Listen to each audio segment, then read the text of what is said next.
Welcome back to The Adventures of Sherlock Holmes by Arthur Conan Doyle. Today, we begin Chapter 3, A Case of Identity, Part 1, a mysterious case involving a young woman, a missing man, and a puzzling story that soon catches Sherlock Holmes' attention. If you enjoy classic mysteries, please like this video, subscribe to the channel, and turn on notifications so you don't miss Part 2 and more Sherlock Holmes adventures. Now, sit back, relax, and enjoy A Case of Identity, Part 1. A Case of Identity. "My dear fellow," said Sherlock Holmes, as we sat on either side of the fire in his lodgings at Baker Street, "life is infinitely stranger than anything which the mind of man could invent. We would not dare to conceive the things which are really mere commonplaces of existence. If we could fly out of that window hand in hand, hover over this great city, gently remove the roofs, and peep in at the queer things which are going on, the strange coincidences, the plannings, the cross-purposes, the wonderful chains of events, working through generations and leading to the most outre results, it would make all fiction with its conventionalities and foreseen conclusions most stale and unprofitable." "And yet I am not convinced of it," I answered. "The cases which come to light in the papers are, as a rule, bald enough and vulgar enough. We have in our police reports realism pushed to its extreme limits, and yet the result is, it must be confessed, neither fascinating nor artistic. A certain selection and discretion must be used in producing a realistic effect," remarked Holmes. "This is wanting in the police report, where more stress is laid, perhaps, upon the platitudes of the magistrate than upon the details, which, to an observer, contain the vital essence of the whole matter. Depend upon it, there is nothing so unnatural as the commonplace." I smiled and shook my head. "I can quite understand your thinking so," I said. "Of course, in your position of unofficial adviser and helper to everybody who is absolutely puzzled throughout 3 continents, you are brought in contact with all that is strange and bizarre. But here," I picked up the morning paper from the ground, "let us put it to a practical test. Here is the first heading upon which I come. A husband's cruelty to his wife. There is half a column of print, but I know without reading it that it is all perfectly familiar to me. There is, of course, the other woman, the drink, the push, the blow, the bruise, the sympathetic sister or landlady. The crudest of writers could invent nothing more crude. Indeed, your example is an unfortunate one for your argument," said Holmes, taking the paper and glancing his eye down it. "This is the Dundas separation case, and, as it happens, I was engaged in clearing up some small points in connection with it. The husband was a teetotaler, there was no other woman, and the conduct complained of was that he had drifted into the habit of winding up every meal by taking out his false teeth and hurling them at his wife, which, you will allow, is not an action likely to occur to the imagination of the average storyteller. Take a pinch of snuff, Doctor, and acknowledge that I have scored over you in your example." He held out his snuff-box of old gold with a great amethyst in the center of the lid. Its splendor was in such contrast to his homely ways and simple life that I could not help commenting upon it. "Ah," said he, "I forgot that I had not seen you for some weeks. It is a little souvenir from the King of Bohemia in return for my assistance in the case of the Irene Adler papers." "And the ring?" I asked, glancing at a remarkable brilliant which sparkled upon his finger. "It was from the reigning family of Holland, though the matter in which I served them was of such delicacy that I cannot confide it even to you, who have been good enough to chronicle 1 or 2 of my little problems." "And have you any on hand just now?" I asked with interest. Some 10 or 12, but none which present any feature of interest. They are important, you understand, without being interesting. Indeed, I have found that it is usually in unimportant matters that there is a field for the observation and for the quick analysis of cause and effect which gives the charm to an investigation. The larger crimes are apt to be the simpler, for the bigger the crime, the more obvious, as a rule, is the motive. In these cases, save for one rather intricate matter which has been referred to me from Marseille, there is nothing which presents any features of interest. It is possible, however, that I may have something better before very many minutes are over, for this is one of my clients, or I am much mistaken. He had risen from his chair and was standing between the parted blinds, gazing down into the dull, neutral-tinted London street. Looking over his shoulder, I saw that on the pavement opposite there stood a large woman with a heavy fur boa round her neck, and a large curling red feather in a broad-brimmed hat which was tilted in a coquettish Duchess of Devonshire fashion over her ear. From under this great panoply, she peeped up in a nervous, hesitating fashion at our windows, while her body oscillated backward and forward, and her fingers fidgeted with her glove buttons. Suddenly, with a plunge, as of the swimmer who leaves the bank, she hurried across the road, and we heard the sharp clang of the bell. "I have seen those symptoms before," said Holmes, throwing his cigarette into the fire. Oscillation upon the pavement always means an underscore affaire de coeur. She would like advice, but is not sure that the matter is not too delicate for communication. And yet, even here, we may discriminate. When a woman has been seriously wronged by a man she no longer oscillates, and the usual symptom is a broken bell wire. Here we may take it that there is a love matter, but that the maiden is not so much angry as perplexed or grieved. But here she comes in person to resolve our doubts.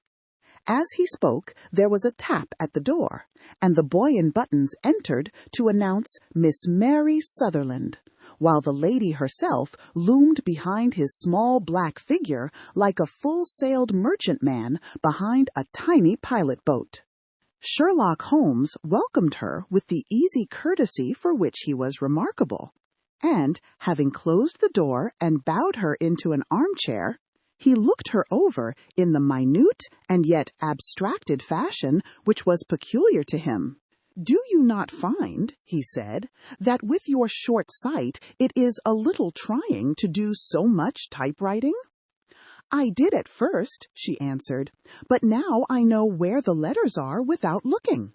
Then, suddenly realizing the full purport of his words, she gave a violent start and looked up, with fear and astonishment upon her broad, good-humored face. "You've heard about me, Mr. Holmes," she cried, "else how could you know all that?" "Never mind," said Holmes, laughing. "It is my business to know things. Perhaps I have trained myself to see what others overlook. If not, why should you come to consult me?" "I came to you, sir, because I heard of you from Mrs. Etheridge, whose husband you found so easy when the police and everyone had given him up for dead. Oh, Mr. Holmes, I wish you would do as much for me. I'm not rich, but still I have 100 a year in my own right, besides the little that I make by the machine, and I would give it all to know what has become of Mr. Hosmer Angel." "Why did you come away to consult me in such a hurry?" asked Sherlock Holmes, with his fingertips together and his eyes to the ceiling. Again, a startled look came over the somewhat vacuous face of Miss Mary Sutherland. "Yes, I did bang out of the house," she said, "for it made me angry to see the easy way in which Mr. Windbank, that is, my father, took it all. He would not go to the police, and he would not go to you, and so at last, as he would do nothing and kept on saying that there was no harm done, it made me mad, and I just on with my things and came right away to you." "Your father," said Holmes. "Your stepfather, surely, since the name is different." "Yes, my stepfather. I call him father, though it sounds funny, too, for he is only 5 years and 2 months older than myself." "And your mother is alive?" "Oh, yes, mother is alive and well." "I wasn't best pleased, Mr. Holmes, when she married again so soon after father's death, and a man who was nearly 15 years younger than herself. Father was a plumber in the Tottenham Court Road, and he left a tidy business behind him, which mother carried on with Mr. Hardy, the foreman. But when Mr. Windybank came, he made her sell the business, for he was very superior, being a traveller in wines. They got £4,700 for the goodwill and interest, which wasn't near as much as father could have got if he had been alive." I had expected to see Sherlock Holmes impatient under this rambling and inconsequential narrative, but, on the contrary, he had listened with the greatest concentration of attention. "Your own little income," he asked, "does it come out of the business?" "Oh, no, sir. It is quite separate, and was left me by my Uncle Ned in Auckland. It is in New Zealand stock, paying 4.5%. £2,500 was the amount, but I can only touch the interest." "You interest me extremely," said Holmes, "and since you draw so large a sum as 100 a year, with what you earn into the bargain, you no doubt travel a little and indulge yourself in every way. I believe that a single lady can get on very nicely upon an income of about £60. "I could do with much less than that, Mr. Holmes, but you understand that as long as I live at home, I don't wish to be a burden to them, and so they have the use of the money just while I am staying with them. Of course, that is only just for the time.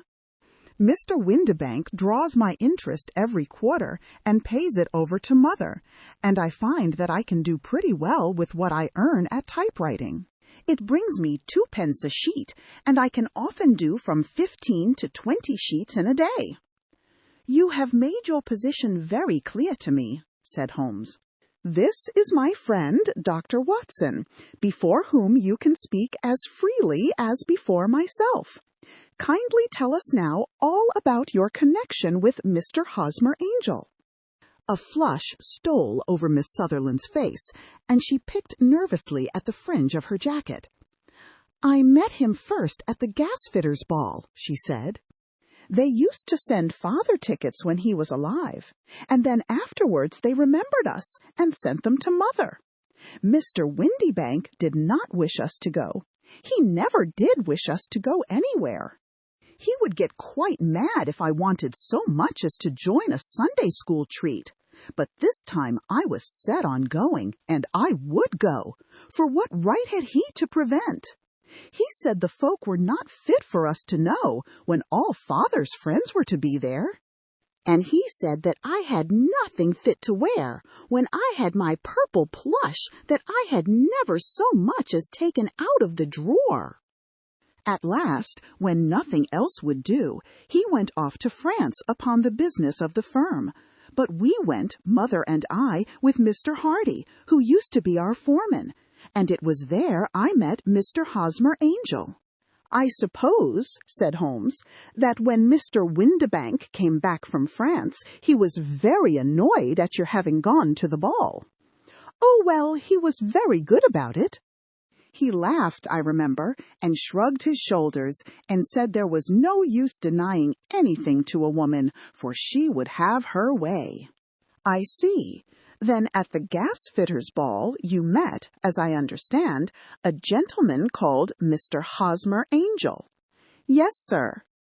I met him that night, and he called next day to ask if we had got home all safe, and after that we met him, that is to say, Mr. Holmes. I met him twice for walks, but after that Father came back again, and Mr. Hosmer Angel could not come to the house any more. No? Well, you know Father didn't like anything of the sort. He wouldn't have any visitors if he could help it, and he used to say that a woman should be happy in her own family circle. But then, as I used to say to Mother, a woman wants her own circle to begin with, and I had not got mine yet. But how about Mr. Hosmer Angel? Did he make no attempt to see you? Well, Father was going off to France again in a week, and Hosmer wrote and said that it would be safer and better not to see each other until he had gone. We could write in the meantime, and he used to write every day. I took the letters in the morning, so there was no need for Father to know. Were you engaged to the gentleman at this time? Oh, yes, Mr. Holmes. We were engaged after the first walk that we took. Hosmer, Mr. Angel, was a cashier in an office in Leadenhall Street. And what office? That's the worst of it, Mr. Holmes. I don't know. Where did he live then? He slept on the premises. And you don't know his address? No, except that it was Leadenhall Street. Where did you address your letters then? To the Leadenhall Street post office, to be left till called for. He said that if they were sent to the office, he would be chaffed by all the other clerks about having letters from a lady, so I offered to typewrite them like he did his. But he wouldn't have that, for he said that when I wrote them, they seemed to come from me. But when they were typewritten, he always felt that the machine had come between us.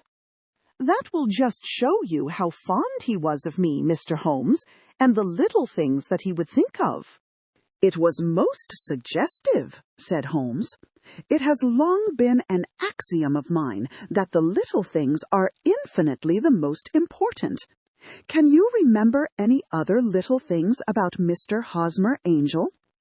He was a very shy man, Mr. Holmes.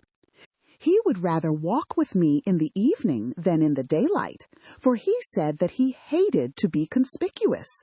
Very retiring and gentlemanly he was. Even his voice was gentle. He'd had the quinsy and swollen glands when he was young, he told me, and it had left him with a weak throat and a hesitating, whispering fashion of speech. He was always well dressed, very neat and plain, but his eyes were weak, just as mine are, and he wore tinted glasses against the glare. Well, and what happened when Mr. Windibank, your stepfather, returned to France? Mr. Hosmer Angel came to the house again and proposed that we should marry before Father came back. He was in dreadful earnest, and made me swear, with my hands on the testament, that whatever happened, I would always be true to him. Mother said he was quite right to make me swear, and that it was a sign of his passion. Mother was all in his favor from the first, and was even fonder of him than I was. Then, when they talked of marrying within the week, I began to ask about Father. But they both said never to mind about Father, but just to tell him afterwards, and Mother said she would make it all right with him.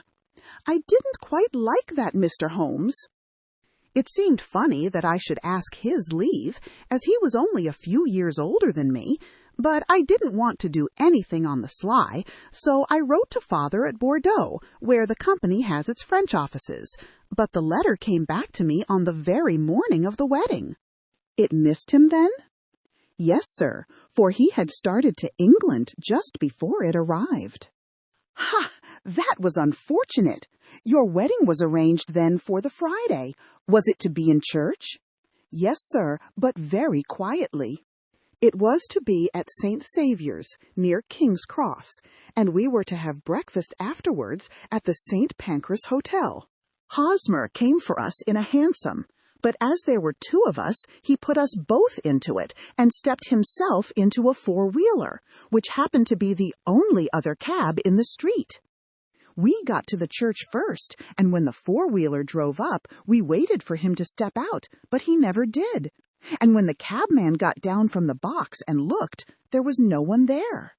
The cabman said that he could not imagine what had become of him, for he had seen him get in with his own eyes.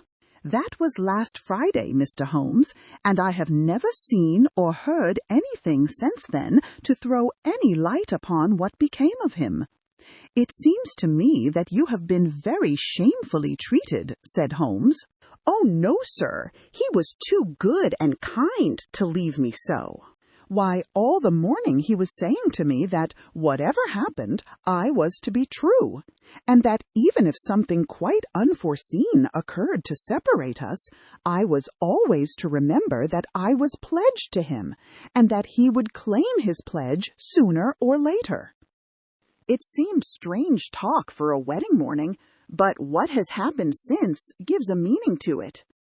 Most certainly it does.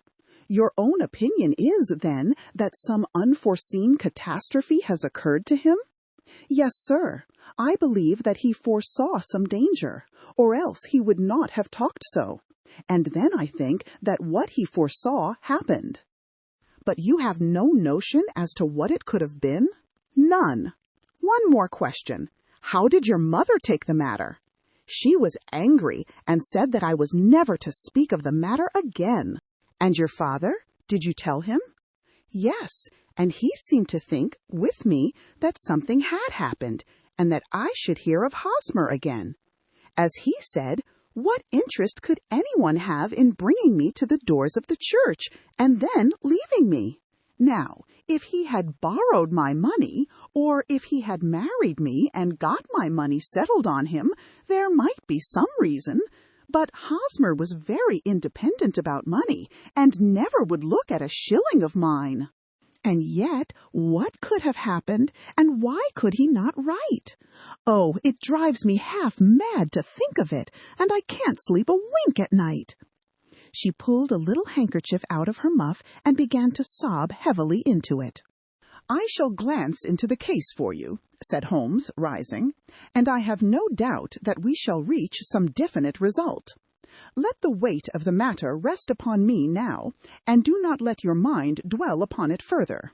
Above all, try to let Mr. Hosmer Angel vanish from your memory, as he has done from your life. Then you don't think I'll see him again? I fear not. Then what has happened to him? You will leave that question in my hands. I should like an accurate description of him, and any letters of his which you can spare. I advertised for him in last Saturday's _Chronicle, said she. Here is the slip, and here are 4 letters from him. Thank you, and your address? Number 31 Lion Place, Camberwell. Mr. Angel's address you never had, I understand. Where is your father's place of business? He travels for Westhouse and Marbank, the great claret importers of Fenchurch Street. Thank you. You have made your statement very clearly. You will leave the papers here, and remember the advice which I have given you. Let the whole incident be a sealed book, and do not allow it to affect your life. You are very kind, Mr. Holmes, but I cannot do that. I shall be true to Hosmer. He shall find me ready when he comes back.